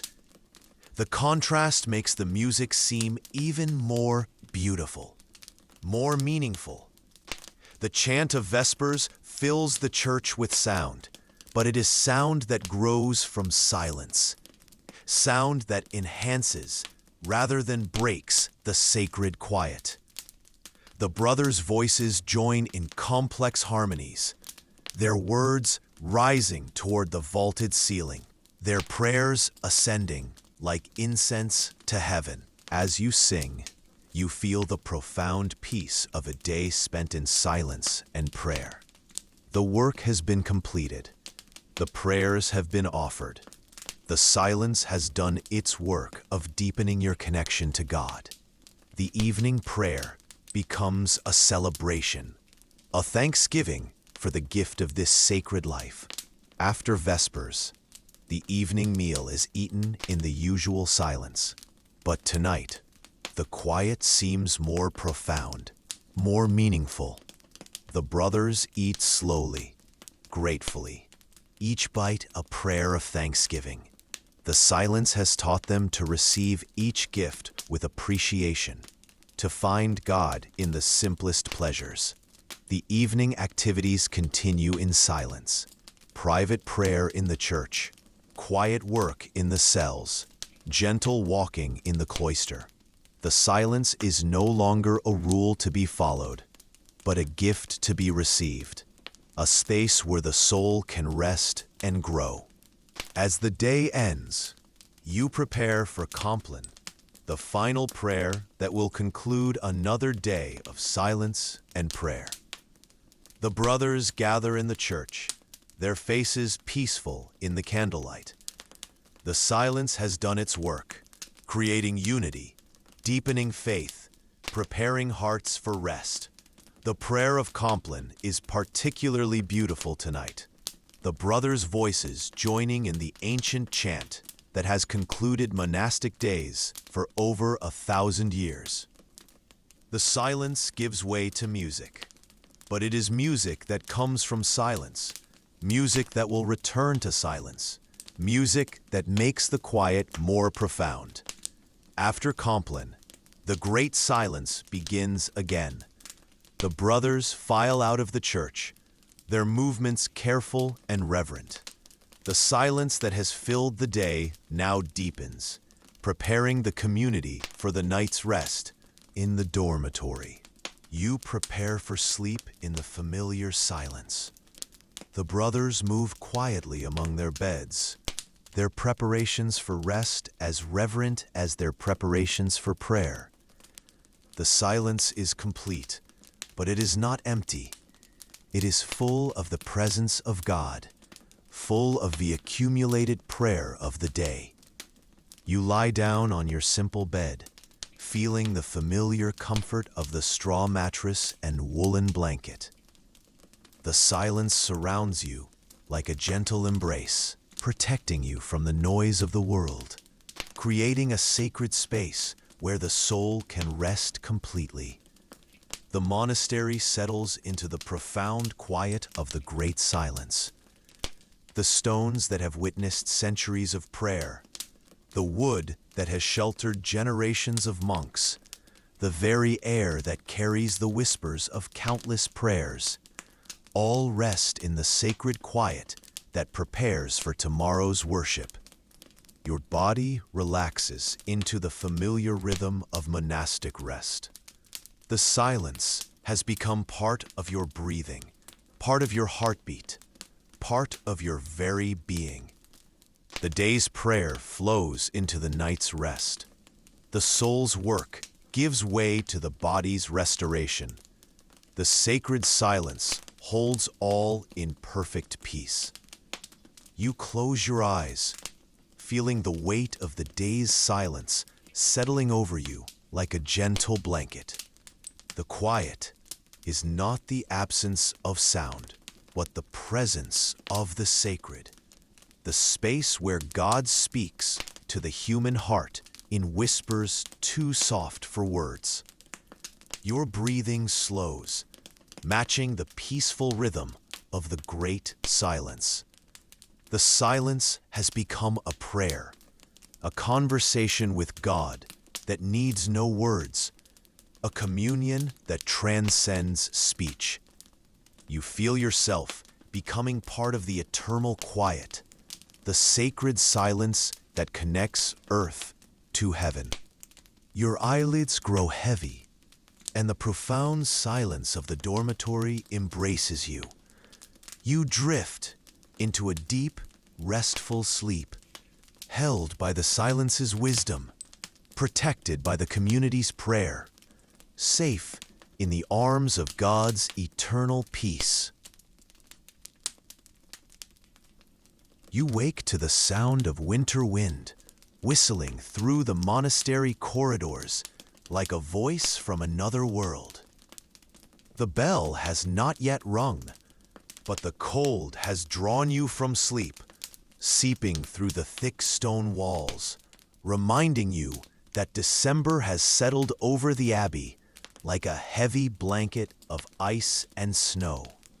The dormitory is darker than usual, the small windows covered with frost that glitters like diamonds in the dim light of the oil lamp. Your breath forms small clouds in the cold air, visible reminders of life in the midst of winter's grip. The other brothers sleep peacefully, their forms barely visible beneath their woolen blankets. You pull your blanket closer, feeling the coarse wool against your skin. The blanket is thick and warm, woven by the brothers from the wool of sheep that graze in the monastery's meadows. But even its warmth cannot completely banish the cold that has settled into the very stones of the building. The cold is not an enemy here, but a teacher. It reminds you of the temporary nature of earthly comfort, of the need to seek warmth in higher things. The medieval monks understood that physical discomfort can lead to spiritual growth, that the body's discipline can free the soul for deeper prayer. You slip from your bed, feeling the shock of the cold stone floor beneath your feet. The sensation is sharp, awakening, reminding you that this life is not one of ease. What of purpose? The cold stone has been walked by countless monks before you, their footsteps wearing gentle grooves in the ancient rock. The winter dawn comes slowly, reluctantly, as if the sun itself is hesitant to rise in the cold air. Through the frost-covered windows, you can see the monastery garden blanketed in snow. The neat rows of vegetables are hidden beneath white drifts, the herb beds sleeping under their winter covering. Brother Thomas appears beside you, his breath forming small clouds in the cold air. He has lived through 20 winters in this monastery, his body adapted to the rhythm of cold and warmth, his spirit finding peace in the seasonal cycles that govern monastic life. His presence is comforting, a reminder that you are not alone in facing the winter's challenge. You move with the other brothers toward the wash basins. The water is so cold, it stings your skin, but it is also refreshing, awakening your senses for the day's first prayer. The cold water is a small sacrifice, a way of offering discomfort to God, of participating in the larger pattern of monastic discipline. The brothers move silently through the corridors, their footsteps creating a soft rhythm on the cold stone floors. The thick walls provide some protection from the wind, but they also hold the cold, creating a steady, short, penetrating chill that seems to seep into your very bones. You wrap your arms around yourself, feeling the rough wool of your habit against your skin. The garment is designed for durability, not comfort, but it provides adequate warmth for the monastery's purposes. The brown wool has been dyed with bark from the monastery's oak trees, creating a color that speaks of earth and humility. The church is particularly cold this morning, the stone walls seeming to radiate chill rather than warmth. The candles burn steadily before the altar, their flames dancing in the drafts that creep through the ancient building. The wax drips slowly, forming small pools that harden quickly in the cold air. You take your place in the choir stalls. The wooden seat is cold and hard, but it has been worn smooth by generations of monks who have sat here through countless winters. The wood seems to hold the cold, making it even more noticeable. But also the abbot enters, his breath visible in the cold air. He wears the same simple habit as all the brothers, but his bearing speaks of years devoted to wisdom and endurance. His silver hair is touched with frost from the cold air, his face calm despite the physical discomfort. The morning prayer begins, the brothers' voices joining in ancient chant, their words rising and falling like gentle waves in the cold air. The chant seems different in winter, more urgent, more heartfelt, as if the cold has stripped away all pretense and left only the essential prayer. The Latin phrases flow over you. Deus in adjutorium meum intende. O God, come to my assistance. The words seem particularly appropriate in the cold morning. A prayer for help, for strength, for the warmth that comes from God's presence rather than from earthly comfort. As you sing, you notice how the cold affects the music. The brothers' voices seem clearer, more focused, as if the physical discomfort has sharpened their spiritual awareness.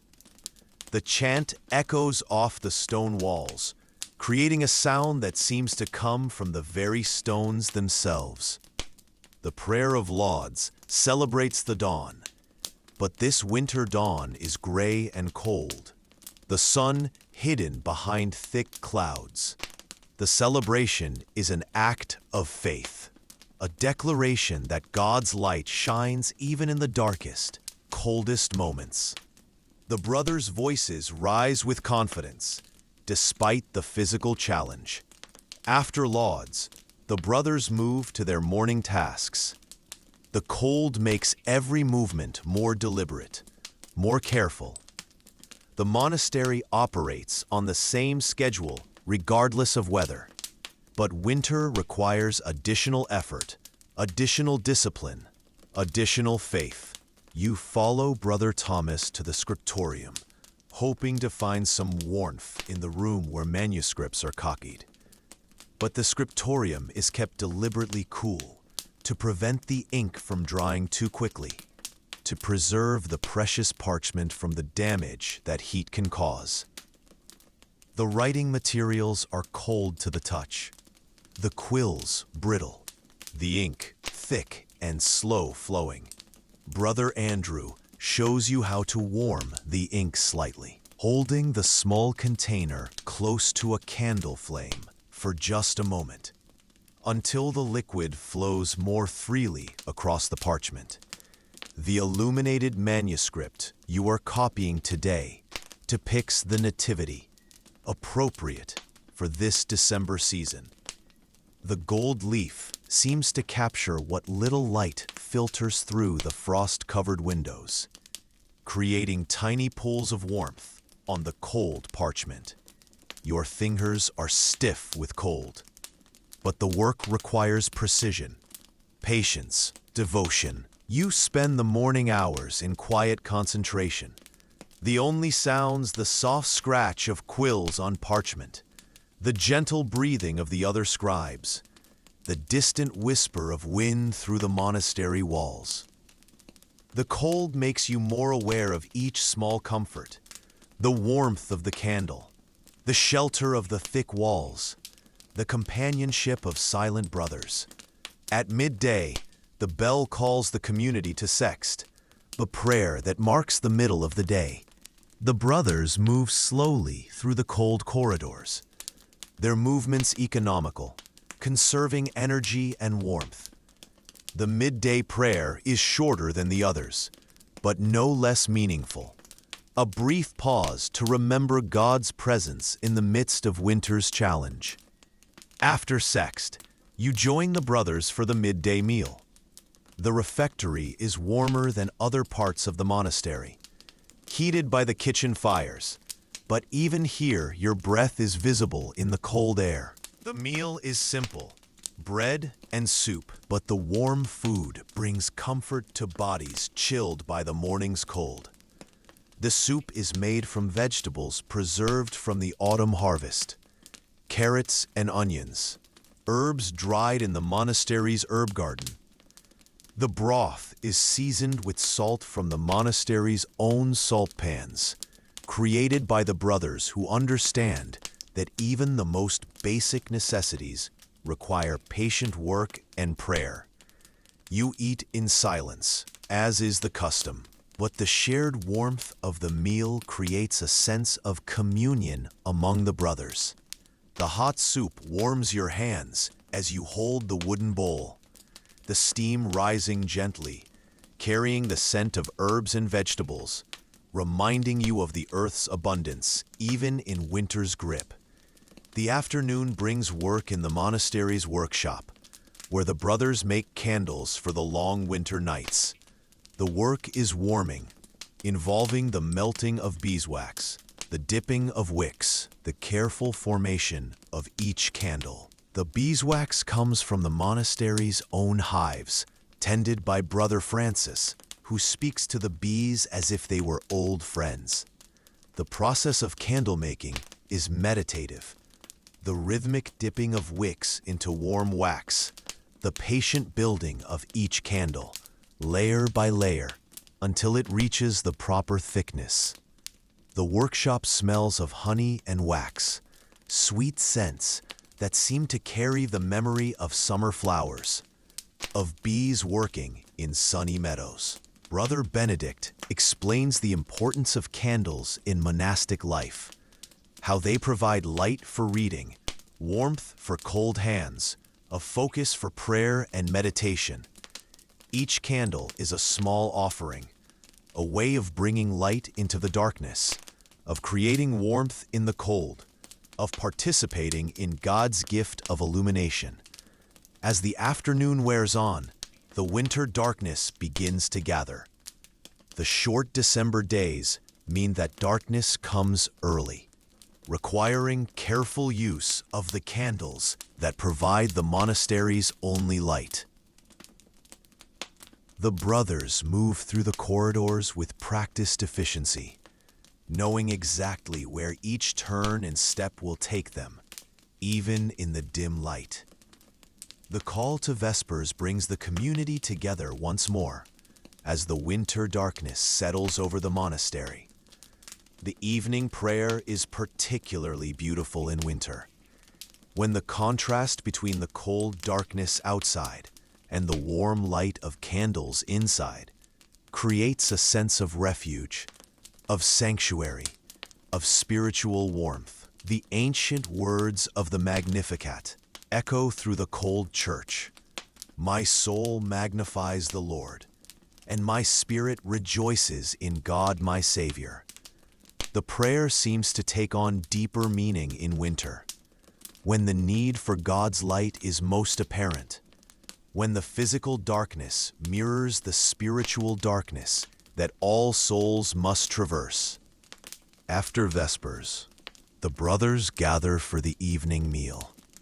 The food is simple: bread and cheese, perhaps some preserved fruit from the monastery's orchards.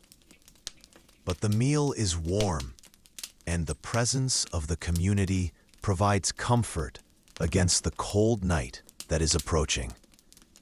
You notice how the cold affects everything. The bread is harder, requiring more careful chewing. The cheese is firm, almost brittle. The wooden cups hold their chill, making the warm herbal tea even more welcome. The tea is made from herbs grown in the monastery garden, mint and chamomile, dried carefully in the autumn and stored for winter's use. The evening hours are devoted to spiritual reading. The brothers gathering in the warming room, the only room in the monastery where a fire is permitted. Brother Thomas reads from the works of the Desert Fathers, those early monks who sought God in the harsh conditions of the Egyptian desert. The reading seems appropriate for this winter night, reminding the brothers that physical discomfort can lead to spiritual insight, that the body's discipline can free the soul for deeper prayer. The fire crackles softly, casting dancing shadows on the stone walls, creating a sense of intimacy and warmth. The brothers sit in silence, listening to the ancient words, feeling the heat of the fire on their faces, while their backs remain cold in the winter air.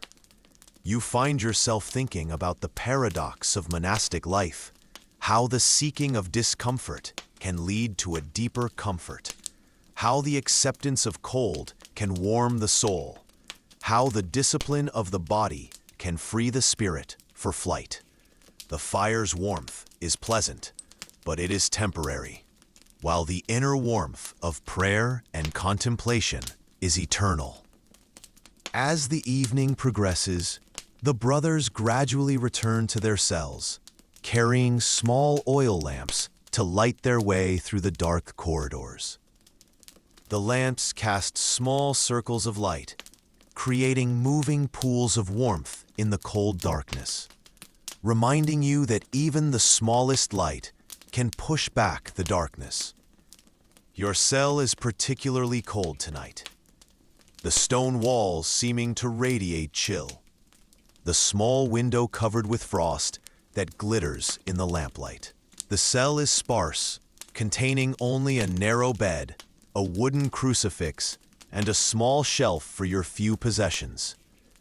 The simplicity is intentional, designed to focus the mind on spiritual rather than material things.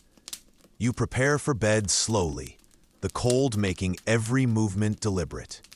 The woolen blanket is stiff with cold, but it will warm from your body heat, creating a small cocoon of warmth in the cold cell.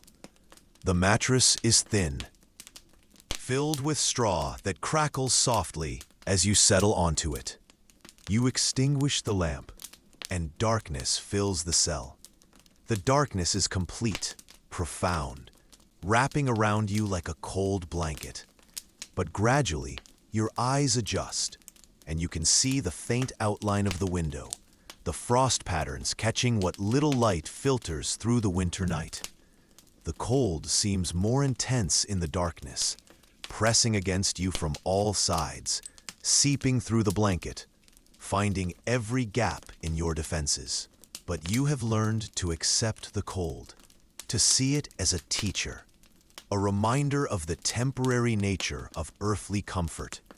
You pull the blanket closer, feeling the coarse wool against your skin. The blanket smells of sheep and lanolin, of the monastery's meadows, of the brothers who sheared the sheep and spun the wool. Even in its roughness, it represents the community's care, the shared commitment to providing for each other's needs. The wind continues to whistle through the monastery corridors, a sound that has become familiar, almost comforting. The wind speaks of the world beyond the monastery walls, of forests and fields, of villages where people sleep in warmer beds, but also of the spiritual journey that has brought you to this cold cell. You think about the other brothers, sleeping in their own cold cells, sharing the same discomfort, the same discipline, the same commitment to seeking God through the acceptance of hardship. The thought creates a sense of communion, of shared purpose, of spiritual warmth that transcends physical comfort. The night is deep now, the darkness complete, the cold settled into the very stones of the monastery.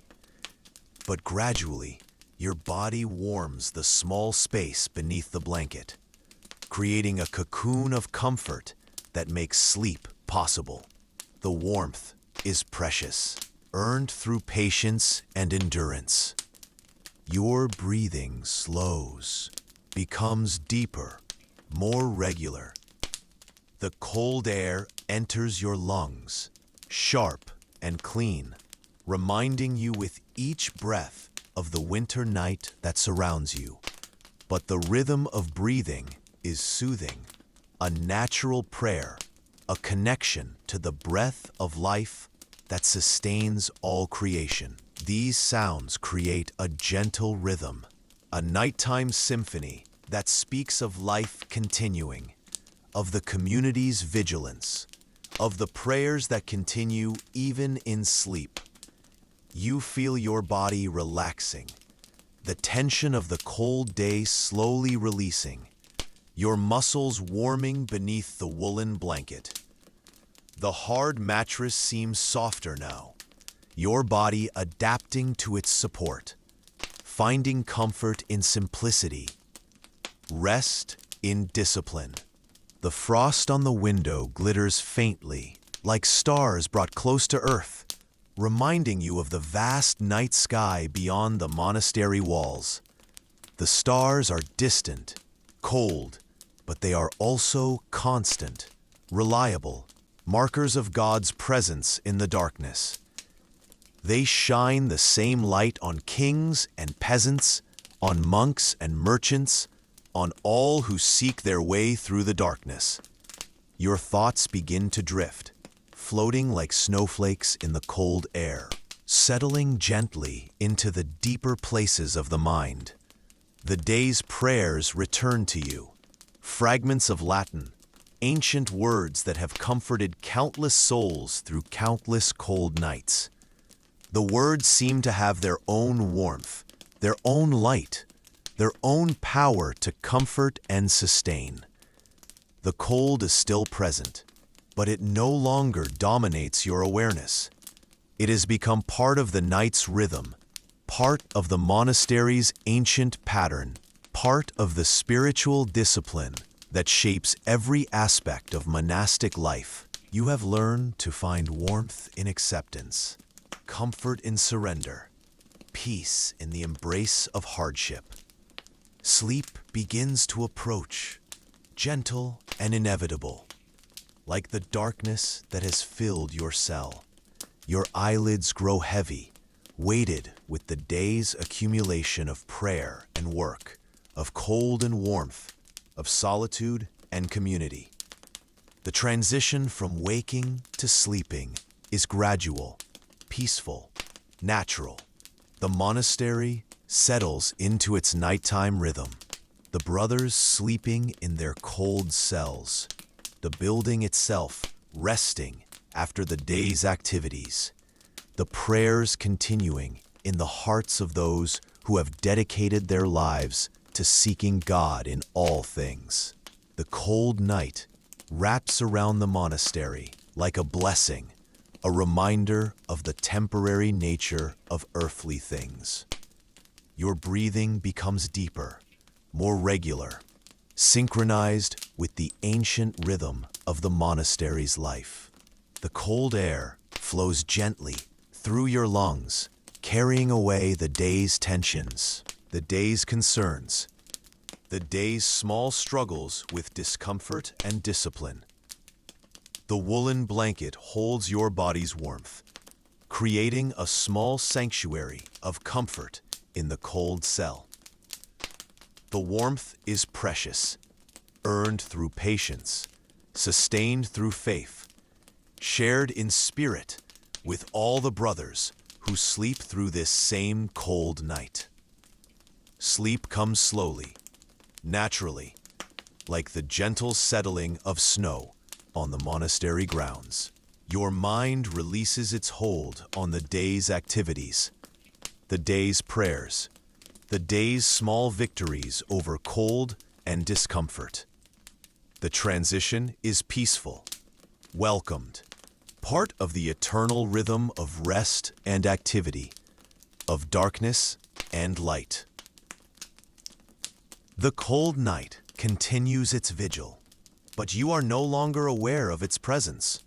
Sleep has claimed you, gentle and deep, filled with the peace that comes from a day well lived, from prayers faithfully offered, from discipline willingly embraced.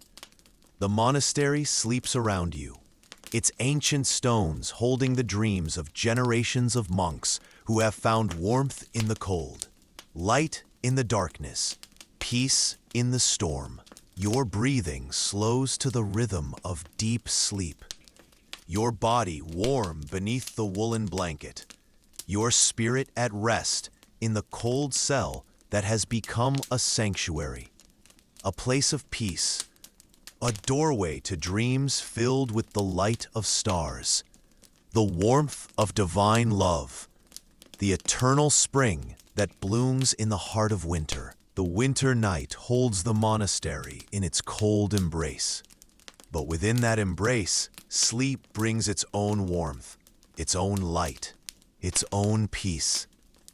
You drift deeper into the gentle darkness, surrounded by the prayers of sleeping brothers, held by the ancient stones, warmed by the eternal fire that burns in the heart of all who seek God through the long, cold, peaceful nights of the soul.